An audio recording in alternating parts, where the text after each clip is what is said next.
वाढदिवस आणि या वाढदिवसाच्या निमित्तानं आपण सर्व उपस्थित आहात. उपस्थितांचं सर्वांचं मी मनापासून स्वागत करतो.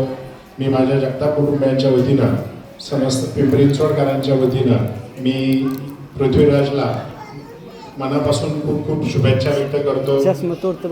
त्यांनी सुद्धा आजोबांसारखं असंच शून्यातून विश्व निर्माण करावं आणि ज्या पद्धतीने बंडू शेठनं इथे पिंपरी चिंचवडमध्ये येऊन आपलं व्यवसाय मोठा केला, मुलांना मोठं केलं, घर मोठं केलं आणि आपलं नाव प्रस्थापित केलं, त्याच पद्धतीने बाळांनी करावं आणि तो निश्चितच करणार.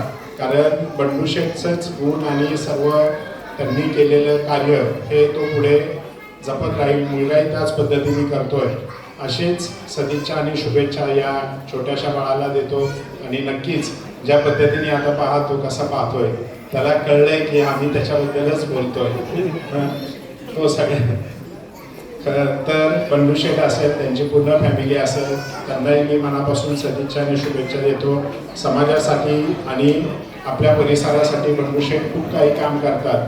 त्यांचं कार्य हे सर्वांना ज्ञात आहे आणि अशाच पद्धतीने या पुढील काळातही आपण काम करत राहू अशीच सदिच्छा आणि शुभेच्छा व्यक्त करतो. धन्यवाद.